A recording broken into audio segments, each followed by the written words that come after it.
Welcome, everybody, to Dave Cooper Live. I am sitting in sunny Florida, as you can see, outdoors. And today is no different than any other day. We are going to bring the industry leaders onto the show, and this one you know particularly well, to showcase the people, the products, and the processes to help people build it better. And with that said, in the last 3 months, collectively over 100,000 professionals from architecture, engineering, constructions, and operations, including owners, developers, and of course consumers, walked over 1 million square feet of trade show exhibition space.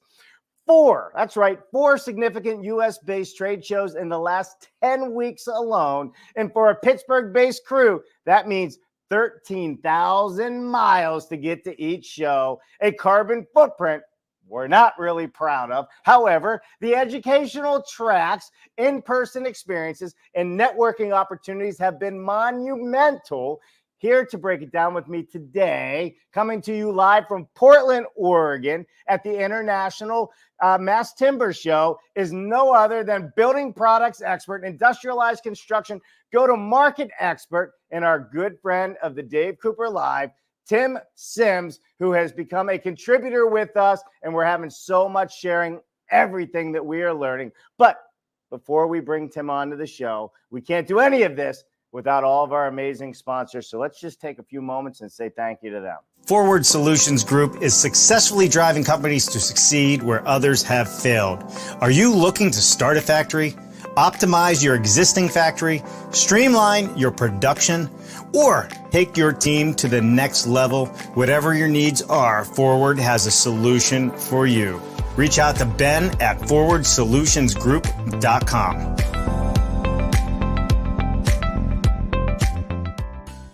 AECO Ltd. has a long history of innovation in cold form steel manufacturing and producing innovative precision roll forming technology for customers throughout the United States and the world. Check out their machine buyer's guide for off-site modular construction or fast build construction with light steel for framing. Go to their website, AECOLTD.com.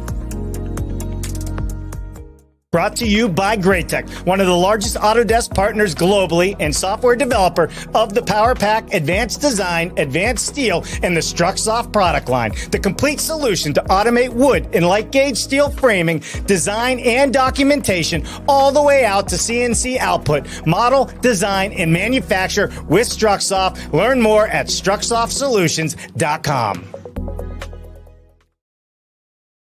All right, again, a big thank you to all of our sponsors. We cannot do any of this without them. So without further ado, I'm sitting in warm, sunny Florida. Let's go see what the weather is like in Portland, Oregon with our good friend, Tim. Tim, how are you, my friend?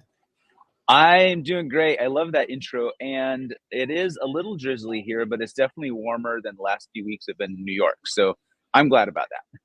Well, when we're done with this show, I think I'm going to go join my my children on the beach who have already left and are sitting down there soaking up some of the beautiful Florida sun. Waiting for Dad. That's awesome. Hey, listen, we all need to take a break, right? And everybody's Yes. probably going, well, why are you on your show today, right? That's just how, because this is what we do. This is what we love. And we got to keep the momentum going forward. So, and with that said, I couldn't be out in Portland, but you have the honor and privilege to go to the Mass Timber Show. Why don't you tell us a little bit about what the vibe's like, and then we're going to get into a breakdown of all these shows you and I have just attended and give some bullet points on each. Yeah, thanks. It was interesting. I walked into breakfast this morning and there were so many tables. And I asked, are they going to fill this place? I mean, it was a huge area. And so as I was looking, I was thinking probably 3,000 people, maybe more. I mean, I'm not, it's just a guesstimate, but all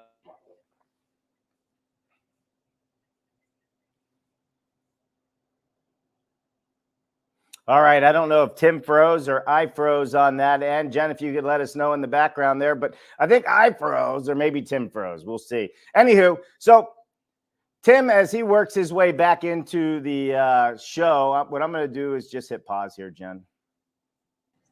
Go. So thanks for that. I mean, I love that intro, Dave. There's so much happening right now. The industry is vibrant with events. This particular show, Mass Timber, has gotten so big. There are endless amount of tables at breakfast this morning. I just kept going and going. And I was like, how are they going to fill all these up? And for sure, it all filled up. So I was guessing maybe 3,000 plus people are at this event. But what I really love seeing is all the students from the universities around that are attending and getting to take in, not only take in some knowledge, but be contributors to some of the panels and some of the groups. So I'm super excited about that. And I think mass timber is doing the best job as a category of getting young ones interested in at the college level in this category. And they just released the International Mass Timber Report, which is free to those attending. And so I haven't even got to look at it. It's probably 200 pages.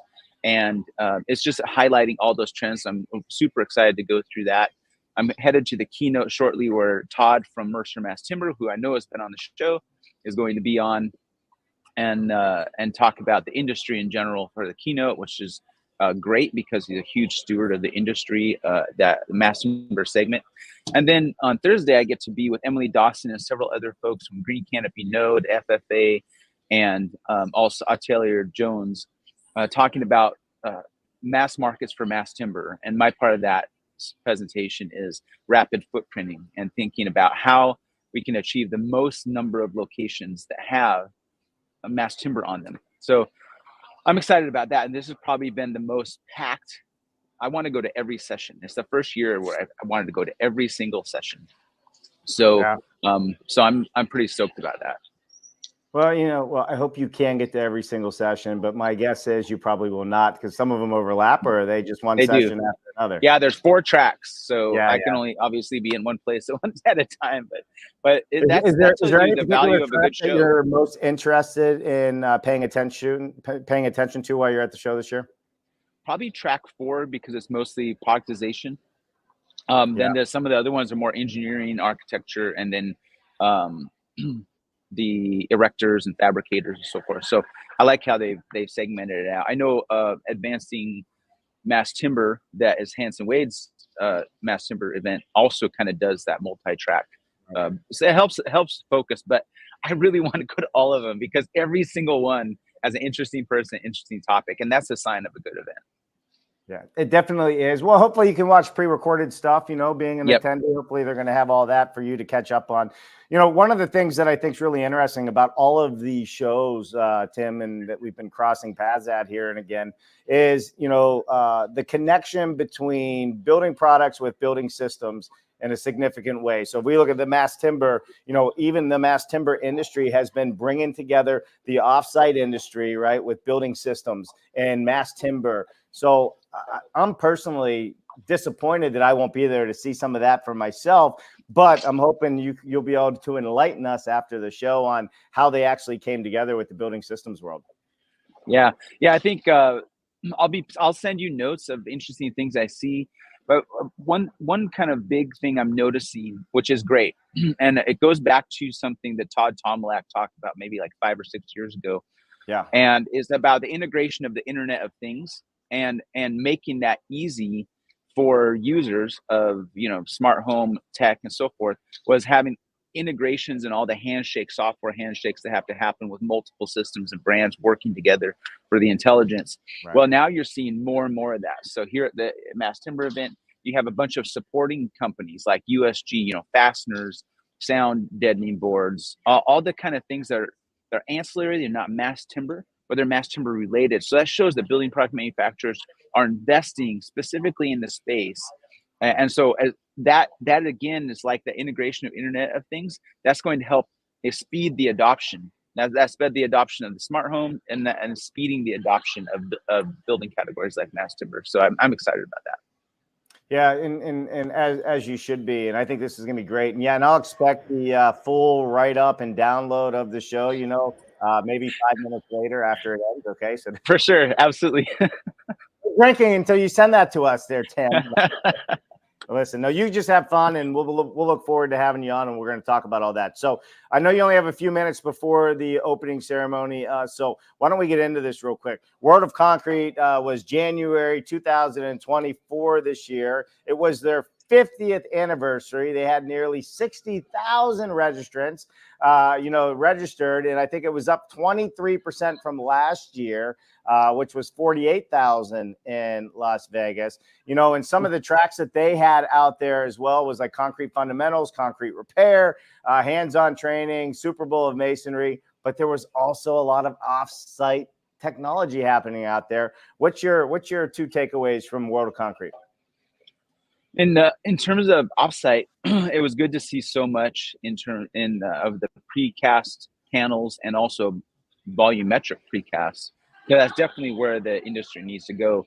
In terms of materiality, my favorite two things were the investment that the big cement providers, manufacturers are putting into decarbonization in the product to make to forward it. And of course they have to make money. They're making a building material. They have a lot invested in it, but they also are, for whatever reason, whether it's pressure or something that's internal initiative, they're really investing a lot of money into concrete and cement substitutions. And then the other thing I liked was the miniaturization. So you saw a lot of batch plants that were smaller. Right. So you could ostensibly get, instead of having ready mix going across the road, you could have for the bigger job sites a batch plant on site. In fact, there's one in New York that is, the batch plant will be delivering soon. I only know because I live nearby, and they're going to just have it all on site for a big commercial project. Yeah, and you're right. I mean, even our trip over to Bricks in Italy, with the Progress Group and Green Code, there is a lot of effort right now being put into decarbonizing concrete, right? How do you use alternative materials that are more sustainable, than using our traditional Portland cement and sand? No offense to Portland. I know you're in Portland, but see how quick I'm getting. I like good that. At that was good. Getting good at this. But yeah, no, we're seeing it as well, but also just the use and how they're using concrete in a systemized approach with their panel systems, in not only on the panels, but I mean, the technology they're putting in, fully integrated MEPs now in fully robotic manufacturing facilities. It kind of reminds me a little bit of like AutoVol for concrete, right? Where they're starting to really use the robots, and 6 people run an entire, 400,000 square foot factory. So, all right, very cool. Let's hop on to the International Builders Show. It happened just a few weeks later, February, Tim, we were crossing past planes, trains, and automobiles. We didn't get to see much of each other, if I can get the words out. But International Builders Show, 76,000 construction professionals in Las Vegas at the convention centers. They had the super sessions, one of which we had the honor of doing. We had outdoor exhibits happening. We had pre-show experiences. Oh, the Building Science Symposium, right? Which was the only place that sold out before the show even started. You had all the building science. So good to see that. There. Ben Bogey, Sean St. O'More was there, and others, right? And there was on-demand education available to everybody. And off-site construction, again, was taking center stage in a lot of the conversation. What was your take on that? Yeah, it was really nice, and encouraging to see so many different products that could fit in that prefabrication, basically gelling multiple systems and processes into a delivery. And so I saw that with, I saw Amatec was there with a gypsum panel that is integrated installation MEP, but it's actually made from gypsum minerals. And they're a startup, so it's really good to see them getting some traction to grow, be public, on that entire floor. I really liked how the show, for the first time, I think, segmented out similar systems and products and competitors, put them all together so you could see everyone that you wanted to see in that sort of general area of interest. That meant a lot. And then seeing just how many the awareness of prefab and offsite is increased so much, and you can see it in what the building product manufacturers are doing. They're developing products like Hilti and Simpson are developing products just for set and stitch or for mass timber here. So that's been encouraging. It was encouraging, and I agree with you. The product segmentation I thought was brilliant this year. You were inside, you could walk by and see all the modular companies that were out there, or the offsite construction companies were all in a similar area, and I think it made it so much easier to find exactly what you're looking for. And also, the outdoor exhibit was full of offsite, construction companies. We had Boxable out there, Connect Homes out there, Dorothy Homes. Studio Shed. I think you covered some of these, and we're going to showcase some of your videos that you did while we were there. But what did you think of the outdoor exhibits? And then we'll hop on to advancing prefab. Yeah, it was powerful in how they delivered the message. All these different they were all pretty much residential form factors, but whether it was steel, container type, or wood frame, tiny home even was represented there. Just an understanding that there are all these different delivery methods that, and the market really needs all of them. And then it's a huge investment. That is a huge investment to get the booth, get the building there. It is prefab, so you're sort of showcasing the delivery system when you can just basically set it on a pad. Right. But it's a lot of money. So it's very heartening to see that the manufacturers are spending the money and time on that. And it's 100%. big. It's gotten way bigger out there. It's gotten way bigger. And again, one of the things all these shows have in common, Tim, is the attendance is up. So right.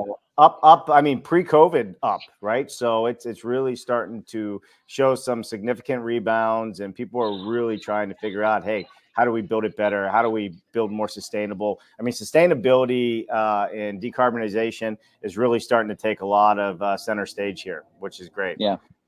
Advancing prefabrication, right? This is one of those times where IBS and advancing prefabrication happened on the same dates over and over. You got an F-35 getting ready to fly over. I don't know if you can hear it.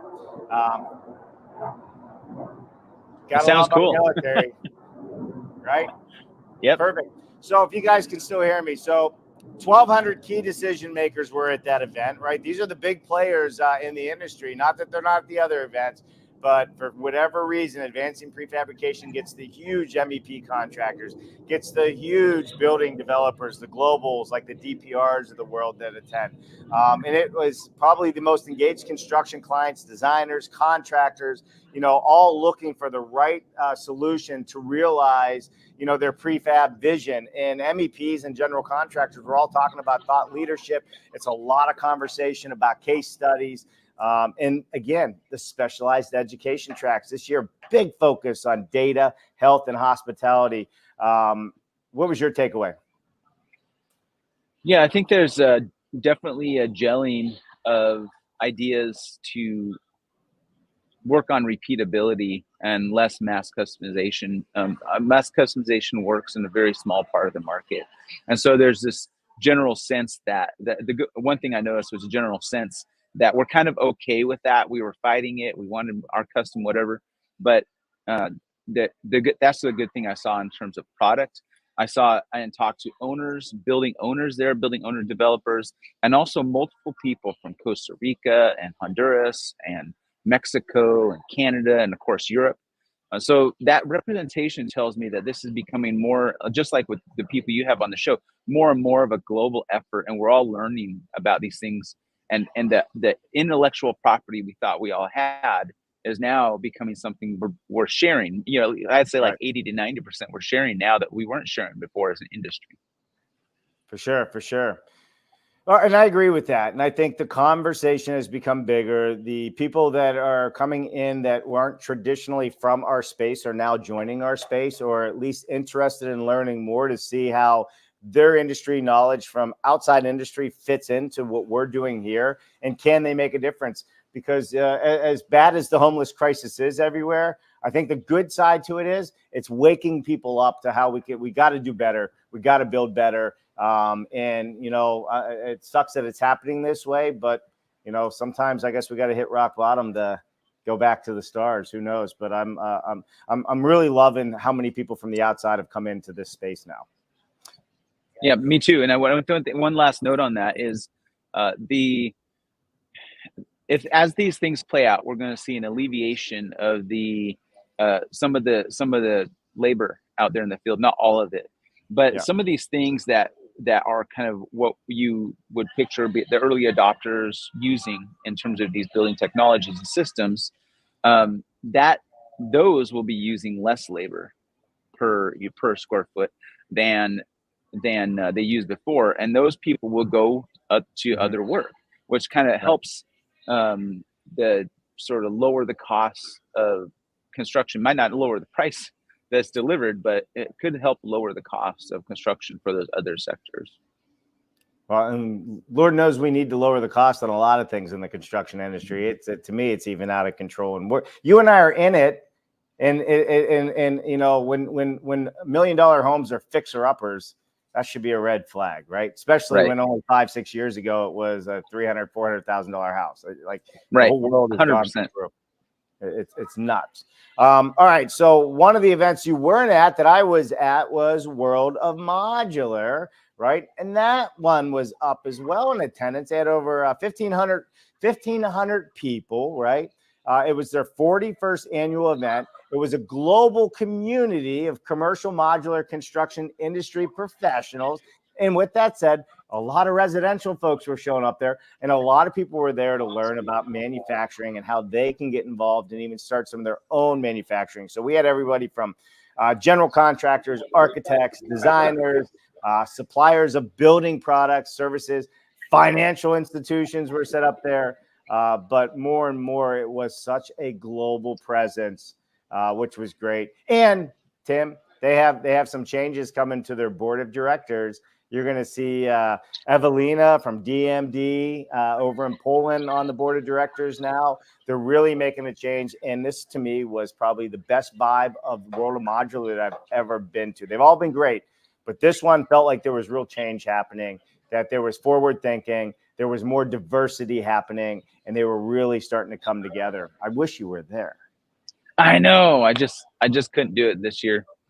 But one thing I noticed from looking at the roster there, the sponsors across the board in the agenda, was if you can't find what you need as a developer, as a trade organization, as a GC, even like you said, the financing, if you can't find it at these events, then you're not talking to the right people at the event, because it's for the first time, I feel like all these events kind of have everything there that someone needs. It's not a business in a box. That would be great. But it is, if you're resourceful, you can get everything you need at World of Modular, Advancing Prefab, or any of these. Listen, if you just open your mouth and ask somebody, you'll be surprised how much help they give you. That's the thing. I think everybody's so scared to ask for help. And in our industry off-site, it seems like you open your mouth, you better break out your notebook, sit down, because somebody's going to give you an education, even if you didn't want the full education. And that's what's so great about the collaboration. All right, I know we're short on time here, Tim, so we're gonna make this last stuff really, really quick. Overall, what is your overall take of all these shows? Why should people attend? Well, I think again, it's great that I think that everything that someone needs to find out about the industry, they can find out at one of these events. I mean, for the first time ever, you could probably just go to one. The other thing I love is that building product manufacturers are taking notice. They're hiring people specifically for mass timber, specifically for offsite construction, specifically for these different segments of the building systems, because it's necessary. And then all that information they gather goes up to the building product manufacturers R&D team. At least this is how it should work. And they're working on new products, new services, new ways to connect, new ways to insulate, all these different things for these different, not only just delivery systems, but a factory environment, which is different than doing things in the field. So that's my favorite thing of where we are right here in 2024. My favorite thing of 2024 and going into 2025 is, Tim? What's that? I get to spend more time with you, bro. Yeah, let's do it. I can't wait. I sit there and I always learn every time we speak. All right, so let's do something for you.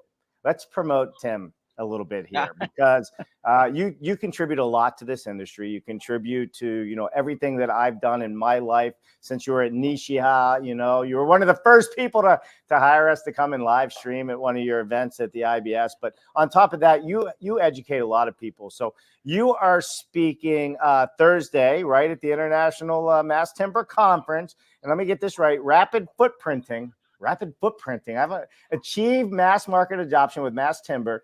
It says here, Tim will show how products migrate and trend globally, the adoption path of mass timber analogs from the past, and a proven prescriptive method to deliver thousands. Okay, you said thousands of mass timber projects per year by 2026. Tim, I mean, listen, if somebody can start delivering thousands of products a year, they better come to your talk, right?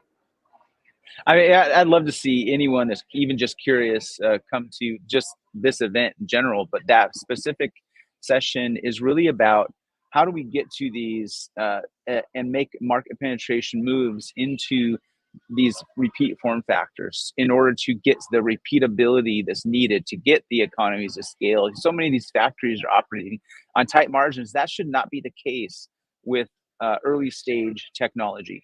And then talking about how that connects to other engineered wood product technologies and how those became so ubiquitous. And I think that the general message is I want to encourage people that this is a real thing. It's not a niche product. And here's how we're going to get there. So I'm excited and to be with Emily Dawson and the entire panel for that. 90 minutes we're going to be. So that's really exciting. I'm looking forward to everyone's questions too. That still won't be enough time for you. You're just spewing too much good stuff out. Well, listen, I hope it's going to go wonderful for you. In fact, I'm going to take that clip and I'm going to promote it for you because I want people to come see you. So we'll take a clip of our show today where we talk about that and see if we can help get more standing room only, because I'm sure there's only going to be standing room in that clip. All right, so here we go. We're going to wrap up. Mark your calendars, Tim. You got your notebook out. You got to write these dates down. World of Concrete, January 2023, 2025. January 20th through the 23rd, 2025. The International Builders Show is going to be February 25th through the 27th, 2025. Right? International Builders Show. And then we got the International Mass Timber Conference happening again March 25th through the 27th in Oregon, 2025. And then, of course, World of Modular, April 7th through the 10th at the Bellagio in Las Vegas. And Advancing Prefabrication, the date's not out yet, but I will tell you this, Tim. We're heading to Brussels in November. There's a World of Modular. First International World of Modular is happening in Brussels. I think it's either the end of November or the beginning. I got to look on the dates of that, but I just saw that flash across my screen. You want to go to Brussels, Tim? I do. I want some waffles. In the morning, I'm making waffles. There you go. There you go. Well, listen, man, you got to get over, to your keynotes and everything that you have going on today. I want you to have a wonderful time out there. Hey, shoot some videos for us to share. If you see some cool products, do a couple little 2-3 minute clips to share with everybody. We'll help push those out as well. And like always, man, thanks for taking time out of your busy schedule. You're a hard guy to nail down sometimes because you're helping so many people out. Well, I appreciate you having me on. And I love what you and Jen do for the industry. I mean, I hear all the time people learning from the channel. So that is a huge sign that there are more and more people that are curious and learning and that will do something with that knowledge. Well, and that's what it's all about. How do we help everybody build it better? And we're doing it each and every day. All right, Tim, thanks for joining us today. Don't go anywhere. I'll come back to you after the outro. But the rest of you out there, have an awesome Wednesday. And guess what? It's hump day. That means you got 2.5 days left to build it better. Go out there and learn something. Make sure you go see Tim on Thursday at the Mass Timber Conference in Oregon. And by the way, he likes a good bourbon every once in a while too. Maybe you'll catch him bellied up to the bar out there. Tim, thanks so much. Amazing show. Thank you to all of our sponsors for helping us to continue to bring all of these innovative conversations to all of you out there. Please visit them, see what they have to offer you. And as always, subscribe to the YouTube channel and ring that bell. It would mean the world to us. I'm Dave Cooper. Thanks for watching.